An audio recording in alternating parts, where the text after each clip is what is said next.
রাসূলের আদর্শ, দুনিয়ায় চলার পথ, আখিরাতে মুক্তির পথ, কিভাবে মানব দুনিয়াতে শান্তি পাবে, আখিরাতে মুক্তি পাবে, বিভিন্ন বিষয়ে পুরুষ এবং নারীর অধিকার প্রাপ্য বিভিন্ন আনুষঙ্গিক কর্মসূচি যে আল্লাহ তাআলা জান্নাতের বাগানে বসার ব্যবস্থা করে শোনার, জানার, বোঝার সুযোগ করে দিচ্ছেন, এর জন্য আমরা সবাই পড়ছি আলহামদুলিল্লাহ। লাখো কোটি দরুদ ও সালাম বিশ্ব মানবতার মুক্তির দিশারি জনাবে মুহাম্মদ রাসূলুল্লাহ, যিনি আশরাফুল আম্বিয়া, সুলতানুল আম্বিয়া, যিনি হলেন তামাম পৃথিবীর নির্যাতিত নিপীড়িত মানুষের দরদে নেতা, যার সুপারিশ ছাড়া পৃথিবীর কোন নবী রাসূল মানুষ জান্নাতে পদার্পণ করতে পারবে না, আমরাও পারব না।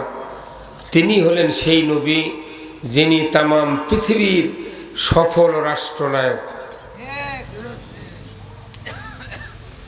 সবাই বলতে হবে ঠিক। যাই যে গ্রুপই যে দলই করেন না কেন, যদি রসুলকে সফল রাষ্ট্রনায়ক হিসেবে মেনে নিতে না পারেন, আপনার ইমানের 15.5 আনা ফাঁকা।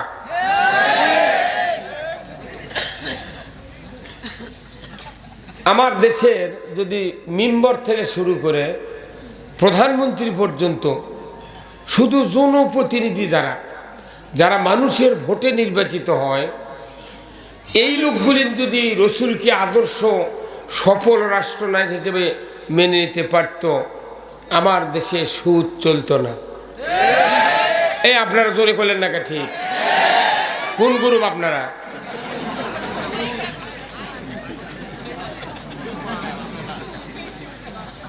আমার দেশে চুরি হতো না, আমার দেশে জানা হতো না, আমার দেশে ঘুষ চলতো না, আমার দেশে মসজিদে জুতো চুরি হতো না, আমার দেশে চাকরির জন্য পুলিশ ভেরিফিকেশন লাগতো না।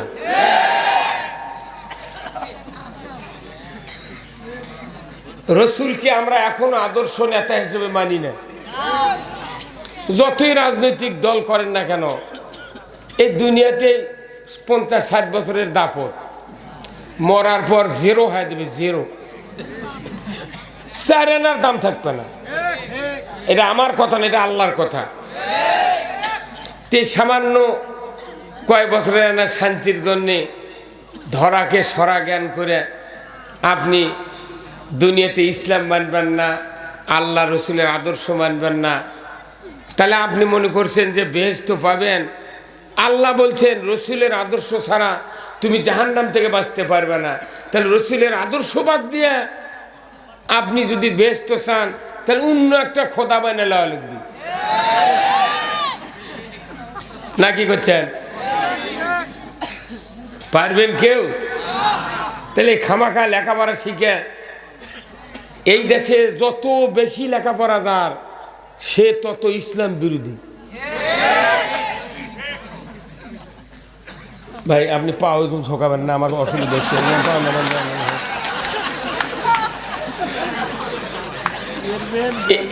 এটা হলো জান্নাতের বাগান।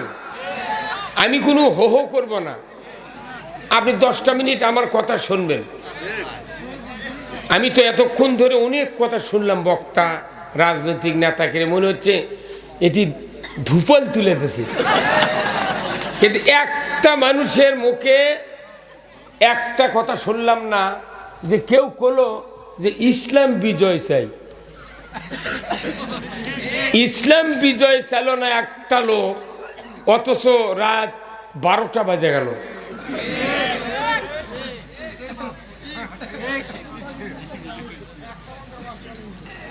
আমি আপনাদেরকে বলি, আমাদের দেশে অনেক MBBS ডাক্তার আছে না? তারা ক্লিনিকে, হসপিটালে রোগী দেখে, দেখবেন অনেক কোম্পানির রিপ্রেজেন্টেটিভ আছে না, ওই রিপ্রেজেন্টেটিভগুলি তার কোম্পানির ঔষধগুলা বাজারত যাতে চালু হয় এই জন্যে 10,000, 5,000, 8,000 টাকা পরিমাণ ঔষধ, বিভিন্ন ট্যাবলেট, ক্যাপসুল, তারপর সিরাপ, এইগুলি একবারে বাসুত করে কার্টুনুত করে বাঁধে নিয়ে ওই ডাক্তারের চেম্বারে যায়, যা বলে স্যার এই যে এখানে 10,000 টাকার ওষুধ আছে, আপনি দয়া করে এই কোম্পানির ঔষধ, এটা আপনাকে ফ্রি দেওয়া হলো, আপনি বেঁচে খেতে পারেন, কিন্তু এই কোম্পানির একটু ওষুধ লিখে দিবেন।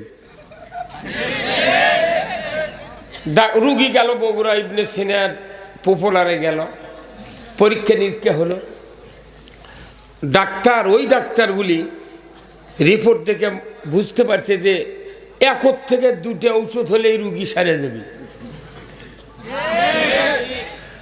কিন্তু ওই যে কোম্পানির 10,000 টাকা করে পাচ্ছে ওষুধ ফ্রি, এটা পাওয়ার কারণে ওই 11টা ঔষধ লেখে,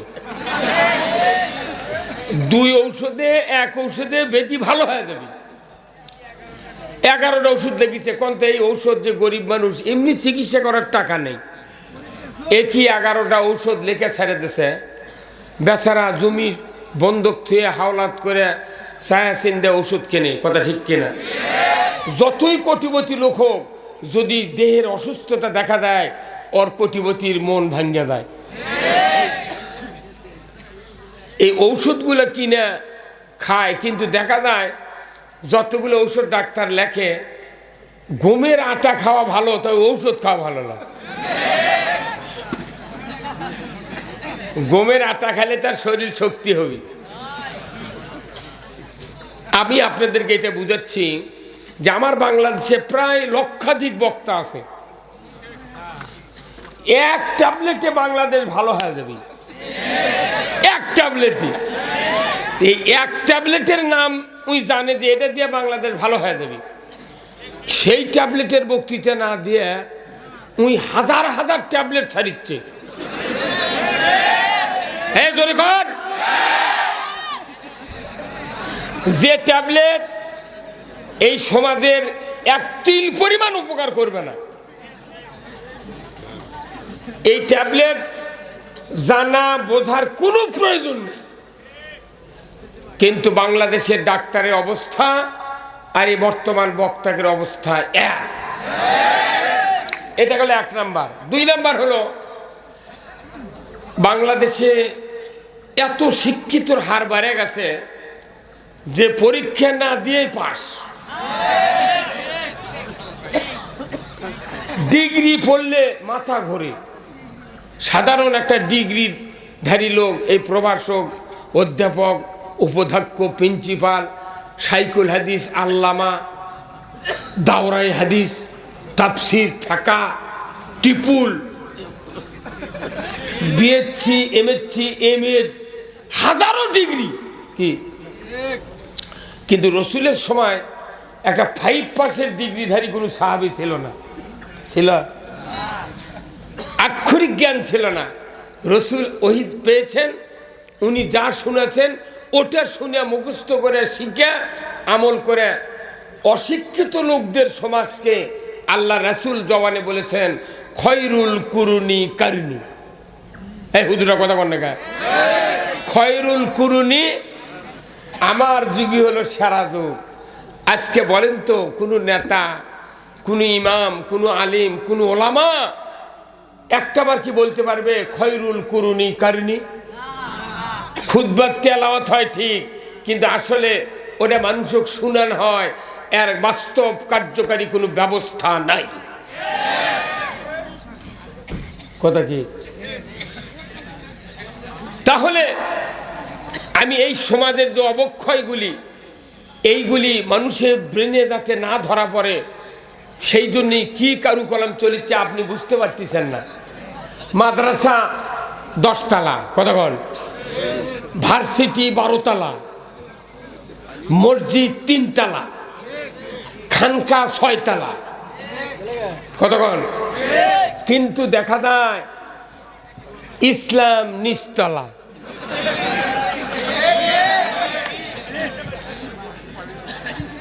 ইসলামের যদি উন্নতি না হয় আপনার 6 তলা মাদ্রাসা করে লাভ কি? কতক্ষণ? আপনার এই মাদ্রাসা করার উদ্দেশ্য কি? খানকা পীরের করার উদ্দেশ্য কি? রোজা করার উদ্দেশ্য কি? জুমার নামাজ পড়ার উদ্দেশ্য কি? তারাবি পড়ার উদ্দেশ্য কি? হজ করার উদ্দেশ্য কি? আপনার বক্তৃতা করার উদ্দেশ্য কি? আলিম হওয়ার উদ্দেশ্য কি? প্রত্যেকটি ধর্মীয় কাজের উদ্দেশ্য থাকতে হবে এক। এই উদ্দেশ্য যদি আপনি না বোঝেন, আপনার এই ধর্মীয় কাজ করে সমাজের কোন উন্নতি করা সম্ভব নয়। আমার দেশে, আমার এলাকা বুঝছেন, একটা ছাত্র আছে নিউটেনে পড়ে। নিউটেন মানে কি ভাই? টেনে উঠলো। এখন হেড স্যার নয়, ওই ইংলিশের স্যার ওই ছাত্র ডাক দিয়েছে, বাবা শোনো তো। কি স্যার? কি বলেন? তখন বলছে, বাবা তুমি তো লেখাপড়া করছ, নিউটেনে উঠছো, তো যাই হোক, তুমি লেখাপড়া শিখা তোমার উদ্দেশ্য কি? তুমি তোমার জীবনের লক্ষ্য কি করতে চাও তুমি? তো বলেছে, স্যার আমি বিয়ে করতে চাই। হাসিচ্ছেন আপনি? কথাটা বোঝেন? ব্রেন ওয়াশ হয়ে যাবে, কথা বোঝেন আপনি? আপনি তো বুঝতে পারতেছেন না। বলছে যে তোমার উদ্দেশ্য কি মনের? তো বলিচ্ছে আমার উদ্দেশ্য আমি বিয়ে করতে চাই। তখন স্যার খুব রাগ করছে। হ্যাঁ বেয়াদব স্যারা, তোমার বাপ মা লেখাপড়ার খরচ দিচ্ছে, সব দিচ্ছে, আমি একটু জাজ করলাম এইম ইন লাইফ, তোমার জীবনের উদ্দেশ্য লক্ষ্য কি, তাতে তুমি প্রথম উদ্দেশ্যই বিয়ে করবে চাইলে, এটা কথা হলো? তখন ওই ছাত্র বলেছে, স্যার সরি। তখন উনি বলছেন যে তাহলে তুমি বলো তো, তুমি লেখাপড়া শিখে কি হতে চাও? তখন ওই ছাত্র বলেছে, স্যার আমি বর হতে চাই। কি হতে চাই? বর। স্যার আরো রাগ করছে। হ্যাঁ তোমার তো ঘুরে ফিরে একই কথা, বিয়ে করা বর হওয়া, তো আবার রেজাল্ট একই। এই কথা কর। তারপরে বলিচ্ছে, না তোমাকে মানুষ করা যাবে না। তা আমাকে আশা ভরসা শেষ, আমরা শিক্ষক, বেতন পাই, তোমার সাথে মাথা গরম করে লাভ নেই। তবে তোমার মা বাবার পক্ষ নিয়ে আমি একটা কথা বলবো। কি? তুমি বলো তো বাবা, আমাকে কথা বাদ দাও, তুমি লেখাপড়া শিখে তোমার বাবা মাকে কি দিতে চাও? তখন ওই ছাত্র বলছে যে স্যার আমি আমার মা বাবাকে নাতি আর নাতিনি দিতে চাই। এই কথা বুঝিতেন আপনারা? কথা বলেন না আপনারা? এখন আপনি বলছেন তাহলে এই ছাত্রের 3 প্রশ্নের উত্তর কি এক জায়গায় গেল না? হ্যাঁ ধরে কর, বুঝবেন? আমাকে বাংলাদেশের যত দল মত নির্বিশেষে যারা খাতনা করা পার্টি, প্রত্যেকটি খাতনা করা পার্টির যদি উত্তর এক না হয়, আমি খাতনা করব আমার নাতির উদ্দেশ্য কি, ওই নাতিকে যদি জিজ্ঞাসা করা হয়, নাতি তোমাকে আজকে 7 বছর বয়স, তোমাকে খাতনা করব, তোমার উদ্দেশ্য কি? ওই নাতিকে বলতে হবে ইসলাম বিজয় করা। তুমি মাদ্রাসা করছো, কামিল মাদ্রাসা, ফাজেল মাদ্রাসা, দাখিল, আলিম, প্রিন্সিপালকে বলা হবে, প্রিন্সিপাল সাহেব এই উদ্দেশ্য কি আপনার এই মাদ্রাসা করার? তখন প্রিন্সিপালকে বলতে হবে আমার উদ্দেশ্য ইসলাম বিজয় করতে চাই। পীর সাহেবের খানকা, পীর সাহেবকে যদি কেউ জিজ্ঞাসা করে, জাকের হুজুর আপনি যে এই যে চোখ মুজে জেকের করান আমাকে, আপনার উদ্দেশ্য কি? তখন পীরের বলতে হবে আমি ইসলাম বিজয় করতে চাই। এমনি করে যত গ্রুপ আছে, যত রাজনৈতিক দল আছে, প্রত্যেকের এক রেজাল্ট হতে হবে আমি ইসলাম বিজয় করতে চাই। এই উদ্দেশ্য আছে? যদি না থাকে, জিবরাইল এই দেশত বক্তৃতা করে লাভ হবে না। আজকেও যদি জিবরাইল আরশে আজিম থেকে আমরা কল করে আনি, কালকে 10টার মধ্যে জেলত তুলবি।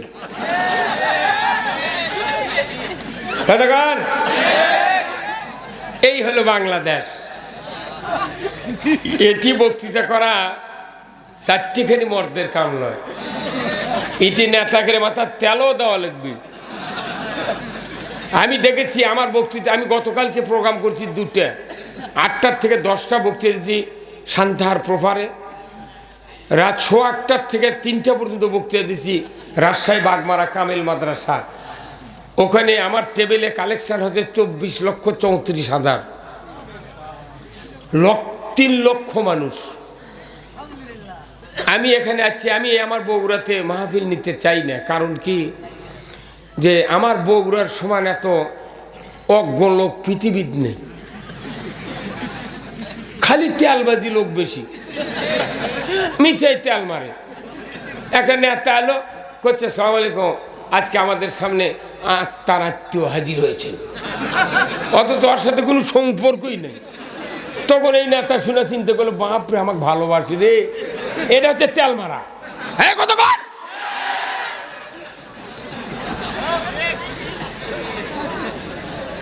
তেল মারা যদি জান্নাত পাওয়া যেত, তাহলে আব্দুল্লাহ বিন উবাই 10 বছর রসুলের পেছনে নামাজ পড়ে তেলও মারিছে, সেই মানুষের জন্য দোয়া করছে আল্লাহ রসুল। রসুলকে আল্লাহ বলেছেন 70 মাররাতান, 70 বার যদি দোয়া করো রসুল, আব্দুল্লাহ বিন উবাইকে মাফ করা হবে না, আপনার দোয়া কবুল করা হবে না। নবীর পাশের মুক্তাদি দুজগত গেছে, আর আমাকে 8 মুন্সির মুক্তাদি, মুন্সি জায়গা পাবে না বেহেশত। হ্যাঁ, কথা কন নাকি আপনি মাফলা না কি? আমি আপনাদেরকে দেখতে চাই, আগে আল্লাহর পক্ষ নেওয়া লাগবে, তারপরে আপনাকে চিকিৎসা করা হবে। আপনার যে আজমা হচ্ছে, আপনার যে হাঁপানি হচ্ছে, আপনার ডায়াবেটিস হচ্ছে, আপনি রুগী, আপনি অবশ্যই রোগকে মেনে নেন। কি মেনে নেন না? রোগ মেনে নেন বিধায় 10,000 টাকা খরচ করে ডায়াগনস্টিক সেন্টারে পরীক্ষা নিরীক্ষা করেন। তা আমার দেশে ইমানদারের সমাজে কি ব্যাধি, এখনো ইমানদার মেনে নিতে ব্যর্থ। তাহলে আপনারা কি কোরআনের আইন বিজয় করতে চান? কারা কারা দুহাত তুলে দেখান তো দেখে।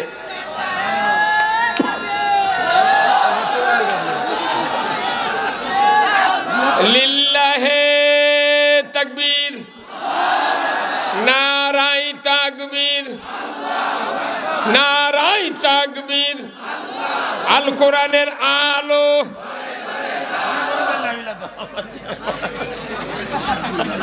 এই যে ঘরে ঘরে জালো করলেন, এটাই হলো মরার খুনি।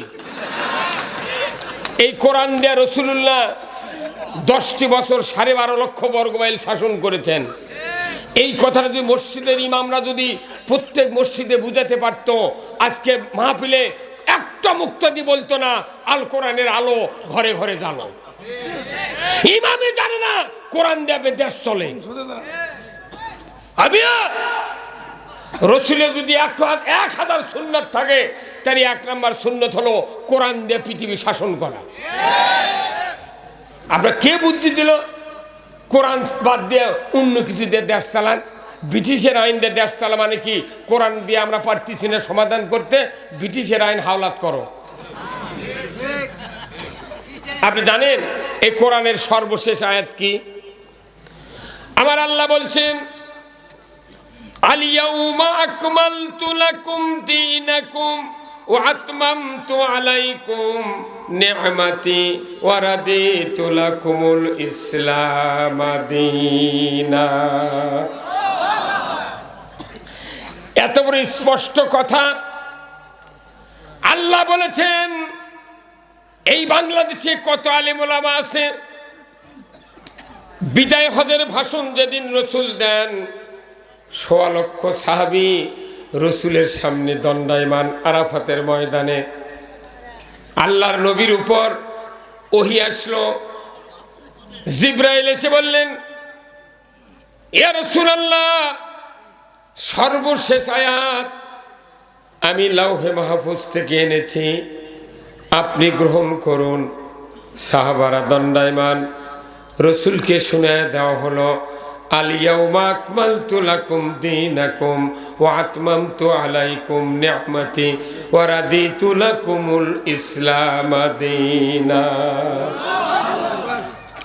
আজ থেকে ইসলামকে পরিপূর্ণ জীবন ব্যবস্থা হিসেবে পরিপূর্ণ করে দিলাম আপনার জন্য ব্যক্তি, পরিবার, সমাজ, রাষ্ট্র, অফিস, আদালত, কোর্ট কাছারি, অর্থনীতি, সমাজনীতি, রাজনীতি, ব্যবসা বাণিজ্য, লেনদেন, জুমা, নামাজ, হজ, উমরা, বিবাহ শাদী, তালাক, প্রথা, ফতুয়া, মশলা বিভাগ, যত আল্লাহকে ভয় করার ব্যাপার আছে, যা দরকার আমি আজ থেকে ইসলামকে, জীবন ব্যবস্থাকে পরিপূর্ণ করে দিলাম। আর কারো কাছে এক তিল পরিমাণ ধার করার প্রয়োজন নাই। এটা যদি মেনে নিতে ব্যর্থ হন, আপনার ডিগ্রির দাম কামবাদিনী বেহেশত দেওয়া কি বাপ, ডিগ্রি যাদের বেশি আছে ওর অহংকার কি? আমাকে চেনো তুমি? হ্যান্ডবেল পরে দেখো কি আছে একটু। রসুল আক্ষরিক জ্ঞান ছিল না, ওনাকে প্রথম এসে যখন বলা হয়েছে ইকরা বিসমি রাব্বিকাল্লাযী খলাক, তখন রসুল জবানে বলছেন আনা উম্মি, আমার আক্ষরিক জ্ঞান নাই, আমি অশিক্ষিত, আমি পড়তে পারি না। সেই রসুল কি আল্লাহ এমন জ্ঞান দিলেন, ইন্নামা বুইস্তু মুআল্লিমান, আমি তামাম পৃথিবীর শিক্ষক স্বরূপ অবতীর্ণ হয়েছি। আল্লাহ যেদিন কোরআন নাজিল করা হলো, আজ থেকে ১৫০০ বছর আগে পৃথিবীর সর্বোচ্চ জায়গা সমতল ভূমির থেকে ২৫০০ ফিট উঁচু জাবালে নূর, গারে হীরার ভেতরে আল্লাহ রসুলের উপর কোরআন নাজিল করে দিলেন। আল্লাহ প্রথম কথাটাই বললেন ইকরা বিসমি রাব্বিকাল্লাযী খলাক, পড়ুন মুহাম্মদ, সৃষ্টিকর্তা রবের নামে যিনি আপনাকে সৃষ্টি করেছেন। কি মারাত্মক কথা! কোরআন নাজিল করলো প্রথম দিন, নামাজের কথা বললেন না, রোজার কথা, জিকিরের কথা, দাড়ি টুপির কথা, জুব্বার কথা, হজ উমরার কথা, মসজিদ মাদ্রাসার কথা, দুনিয়ার কোনো ধর্মীয় আনুষঙ্গিক ইবাদতের কথা আল্লাহ বললেন না। প্রথম বললেন ইকরা বিসমি রাব্বিকাল্লাযী খলাক। কারণ কি? প্রথম আয়াতটাই হলো শিক্ষা ডিপার্টমেন্টের আয়াত। পড়ো, জাতি যদি গরুর থেকে মানুষ হতে চাও, অশিক্ষিত থেকে শিক্ষিত হতে চাও, অজ্ঞানের থেকে জ্ঞান নিতে চাও, জাতীয় অসৎ চরিত্র থেকে উন্নত করে চরিত্রবান হতে চাও, পড়ার বিকল্প নাই। কার কথা? আমার দেশে এই আয়াতটা এখনো কোরআনে আছে। রসুলের উপর যখন এই আয়াত নাজিল হলো, আল্লাহ তো দামি কথা বললেন। এই কথাকে জোরদার করার জন্য রসুল একটা হাদিস বর্ণনা করলেন। আমার নবী বললেন তলাবুল ইলমি ফারিদাতুন আলা কুল্লি মুসলিমিন ওয়া মুসলিমা। প্রত্যেক নরনারীর উপর কোরআনের জ্ঞান অর্জন করা ফরজ। কার কথা? রসুলের কথা। আমার দেশে কোরআনের জ্ঞান অর্জন করা ফরজ হিসেবে একটা লোক মানে না, মসজিদের ইমামও মানে না।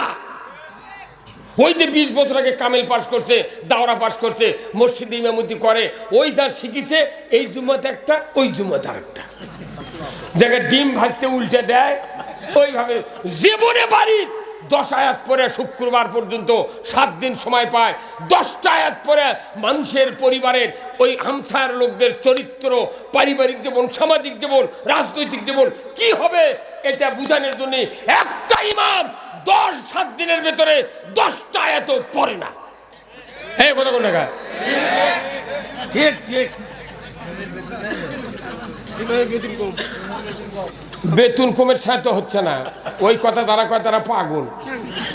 আপনাকে আল্লাহর নবী দায়িত্ব দিচ্ছে, আপনার বেতন হবে কি না হবে সেটা আপনার ব্যাপার।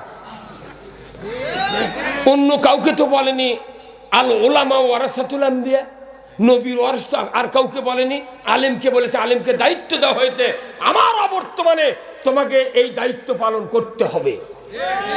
আপনি বেতন কি করবেন? আপনি বেতন তো ছাড়িয়ে দিচ্ছেন, কতক্ষণ আপনি বেতন ছাড়িয়ে দিচ্ছেন। আপনি তো বেতন দরকার নাই, আপনি তো খালি সুবহানাল্লাহ দিয়ে দুনিয়া চলবে চান। এই যে আপনাকে এখান থেকে বাদ দেয় না ভাই, এই কি বাস স্ট্যান্ড আছে এখানে মাজিরে, সকালবেলা ঢাকার গাড়ি এখানে আসছে, তো একটা লোক টিকিট করছে সিটের করে, একটা ব্যাগ আর একটা এই কাপড়ের ব্যাগ নিয়ে যা ওই সিটত রাখিছে, পার্শ্বে একটা হুজুর বসে আছে, বলেছে ভাই আমি একটু ঢাকার যাব, তো আমি টিকিট করছি এই সিটের জন্যে, সিটের উপরে এটা রাখলাম, আপনি একটু দেখবেন। আমি একটা পান খায় প্রস্রাব করে একবার উঠে এসেছি। উনি নামে চলে গেছেন, এর মধ্যে আর একটা প্যাসেঞ্জার উঠছে গাড়ি, উঠে থেকে সিট খালি নেই। তখন বলেছে ভাই এখানে যে ব্যাগ আছে, একটা কাপড়ের ব্যাগ আছে আর একটা ব্যবহারের ব্যাগ আছে, এটা কার? বলছে এটা এক লোক টিকিট করেছে তাই নিচে নেমে গেছে। তো তাহলে ভাই বসা যাবি? কোচ আপনি ওই দুটো নেমে বসেন, কথা বুঝবেন আপনি? ওই ওই ওই হুজুর অক্ষতে তুমি সিটটা পাহারা দিও, আমি আসি। ই এখন করছে কি, ওই ব্যাগ দুটো আসছিল, কোচরে নেমে আপনি বসেন। এখন যখন বসছে আসল সিটের মালিক চলে যাচ্ছে, কে ভাই তুমি এখানে? বলে যে আমি এখানে বসছি। কে? কোচ ওই লোক বললাম তো, বলেছে একজন রাখে গেছে, নেমে থুয়ে বসেন। উঠবার কয় আর ওঠে না, আর উঠে না, কে ব্যাপার? ওঠো না কে? না ও তো আমাকে নামে থুয়ে বসবেরই কথা। আমাকে দেশের অবস্থা আগে তাই নবী কয়ে গেছে, কোরআন আর হাদিস দুটো ব্যাগ থুয়ে গেছি, আলেমরা তোমরা দেখো, ওটা নামে থুয়ে বসবার কাছে আর সিট ছাড়ে না। কথা কর,